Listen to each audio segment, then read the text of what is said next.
नमस्कार, आप देख रहे हैं पंचायती राज न्यूज और मैं हूं आपके साथ हर्षिता।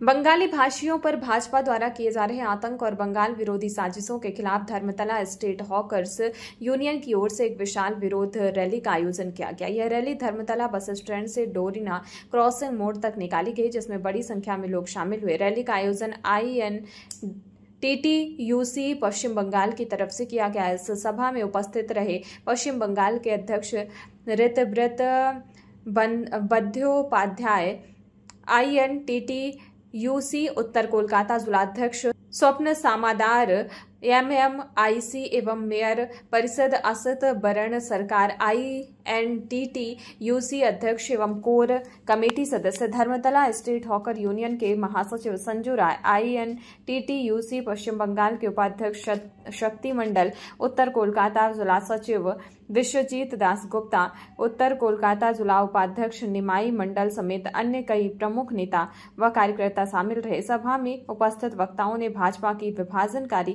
राजनीति और बंगाली भाषा व संस्कृति के खिलाफ की जा रही कार्रवाई की कड़ी निंदा की। साथ ही बंगाल में सभी वर्गों की एकजुटता और सम्मान की रक्षा के लिए आगे बढ़ने का आह्वान किया।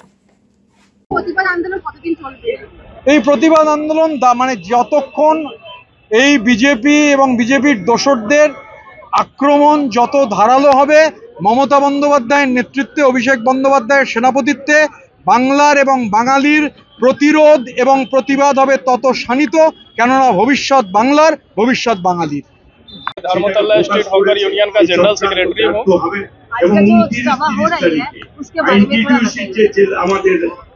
बीजेपी एक ऐसी दोगली राजनीति कर रही है आज का डेट में, जो स्टार्टिंग में धर्म के आधार पे हिंदू, मुस्लिम, सिख, ईसाई कर करके वो बांटती रही, और आज का डेट में जो भाषा का आधार पे जो बांट रहा है, बीजेपी का ये सबसे बड़ी दोगली राजनीति है। और सबसे बड़ी दोगली राजनीति मैं इसलिए कह रहा हूँ क्योंकि हमारे पश्चिम बंगाल में जब से ममता बनर्जी दीदी का सरकार जब आया है 2011 से अब तक जो चल रहा है, रनिंग में है, उस समय से आज तक कभी किसी न हिंदू, मुस्लिम, सिख, ईसाई किसी में भी भेदभाव नहीं किया गया। लेकिन आज आधार पे जो वोट बैंक जो अपना कलेक्ट करने के लिए मुस्लिम को अलग कर रहे हैं, हिंदू को अलग कर रहे हैं, भाषा भाषी में बांट रहे हैं, ये सबसे उनका गंदी राजनीति है, जो कि यहाँ पश्चिम बंगाल में दीदी का रहते नहीं चलने वाला है उनका।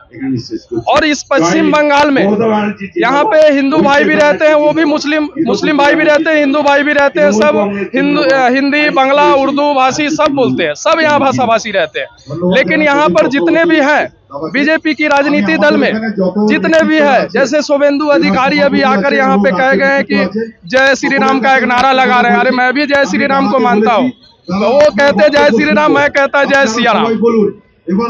सीता जी को छोड़कर कभी राम नहीं हो सकते। जब सीता जी को छोड़कर कभी राम नहीं हो सकते तो सिर्फ जय श्री राम बोलकर उनको क्या फायदा। जब बोलना है उनको तो जय। বিজেপিরা অত্যন্ত সুপরিকল্পিতভাবে এই রাজ্যকে নানাভাবে কখনো বঞ্চনা করছেন, কখনো নির্মমভাবে অত্যাচার করছেন। যেভাবে বাংলা ভোটকে যাতে কেন্দ্রীভূত করা যায় নিজেদের অনুকূলে, তাই নানান ষড়যন্ত্র শুরু করেছে, যেটা বাংলাভাষী বা বাংলাদেশি এটা তার একটা অঙ্গ। ফলে পশ্চিম বাংলা কখনো কারো কাছে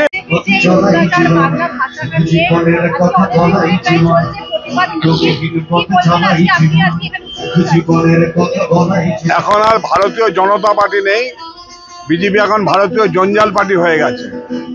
ভারতবর্ষে যত রকম অন্যায়, অপকর্ম, জাল, জুয়াচেরি, মিথ্যা কথা একমাত্র বিজেপি পার্টির পক্ষেই সম্ভব। তাই বাংলা ভাষা, যে ভাষায় শুধু বাংলার মানুষ নয়, ভারতবর্ষ সারা পৃথিবীর বুকে যে বাংলা ভাষার চর্চা হয়, বাংলা ভাষাকে স্বীকৃতি দেয়, সেই বাংলা ভাষাকে তারা বলছে বাংলাদেশি ভাষা। এটা ঠিক নয়, বাংলা এরা কিছু জানে না। তাই মমতা বন্দ্যোপাধ্যায়কে আমাদের কৃতজ্ঞতা জ্ঞাপন করি, যেন একটা প্রকৃত বাঙালি, ভারতবর্ষের বুকে একজন প্রতিবাদী কণ্ঠস্বর মমতা। বাংলা নাকি ভাষা নয়, একজন বাংলা ভাষী হয়ে কি বলবেন আপনি? আমি ছোটবেলা দিয়ে আমরা শুনেছিলাম যে মহামতি গোখলে বলেছিল, what Bengal things today all India will things tomorrow.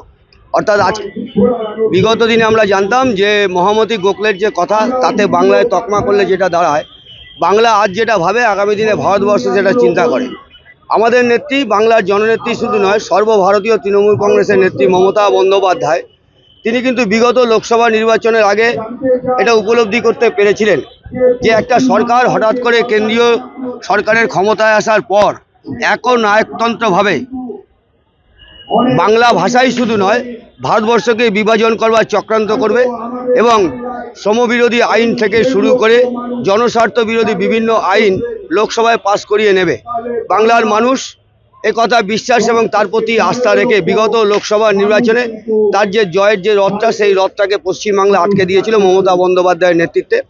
এবং তিনি যে আশঙ্কাটা করেছিলেন যে তারা যদি ক্ষমতায় চলে আসে সংখ্যাগরিষ্ঠতা হিসাবে নিয়ে সংখ্যাতত্ত্বের বিচারে, তাহলে পরে ভারতবর্ষকে বিখণ্ড করবার সঙ্গে সঙ্গে তারা যে চেষ্টাটা করবে সেটা হচ্ছে বাঙালিকে একটা হেনস্থা করবার চক্রান্ত করবে। আমরা দেখতে পাচ্ছি যে তার আশঙ্কাই কিন্তু ফলপ্রসূ হয়েছে এবং সেটাই সত্যিতে পরিণত হয়েছে। আমরা দেখতে পাচ্ছি যে SIR এর নাম করে ভারতবর্ষের একটা বৃহত্তর ভাষার মানুষ যে ভাষায় কথা বলে, পৃথিবীতে আমাদের এই বাংলা ভাষা সপ্তম ভাষা হিসাবে পরিচিত রয়েছে, সেই সপ্তম ভাষাটাকে বিলুপ্ত করবার জন্য, বাঙালিদের ওপর অত্যাচার এবং বাংলা ভাষাকে দমন করবার জন্য যে নিপীড়ন করছে, যে চক্রান্ত করছে, মমতা বন্দ্যোপাধ্যায়ের নেতৃত্বে বাংলার মানুষের আস্থা মমতা বন্দ্যোপাধ্যায়ের ওপর রয়েছে এবং মমতা বন্দ্যোপাধ্যায় যে আন্দোলন সৃষ্টি করেছেন সেটা আগামী দিনে সারা ভারতবর্ষকে পথ দেখাবে, এটা আমরা বিশ্বাস করি। কারণ ওই একটু যেটা দিয়ে শুরু করেছিলাম, আজকের দিনে দাঁড়িয়ে মমতা বন্দ্যোপাধ্যায় যেটা ভাবেন সারা ভারতবর্ষ সেটা চিন্তা করেন। কন্যাশ্রী থেকে শুরু করে বিভিন্ন প্রকল্প, বিভিন্ন সমাজসেবামূলক কর্মসূচি দেখবেন সারা ভারতবর্ষের বিভিন্ন রাজ্য গ্রহণ করছে।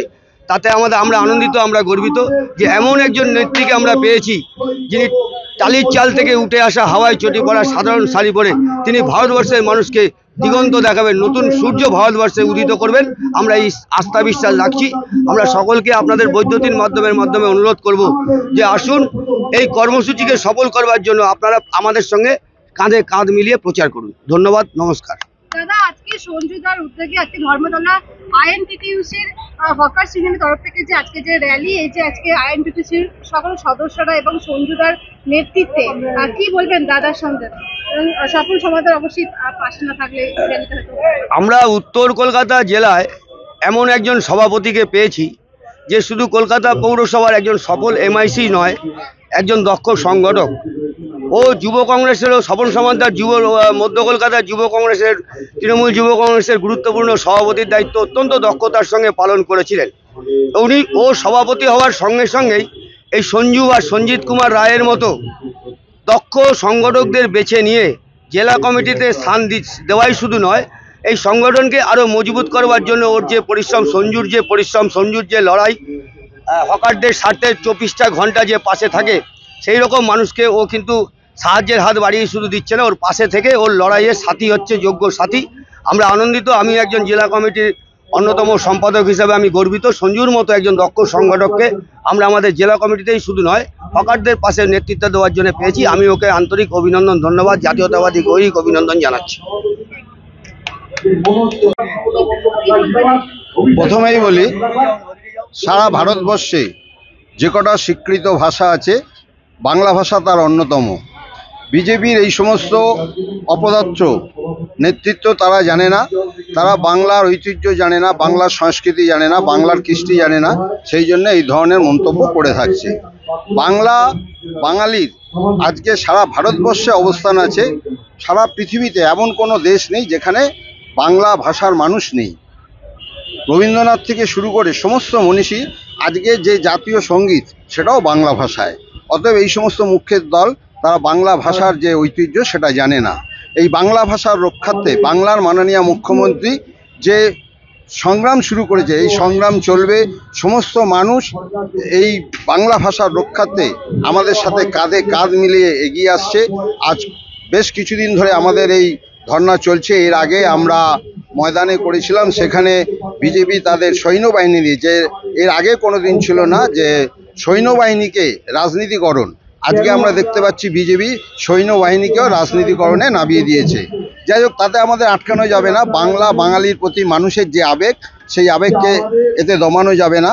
আমরা তাই ধর্মতলা ধর্ণা মঞ্চ তৈরি করেছি এবং এটা আমরা চালিয়ে যাব, মানুষের সাড়া পাচ্ছি, তাই আগামী দিন আমাদের এই আন্দোলন চলবে।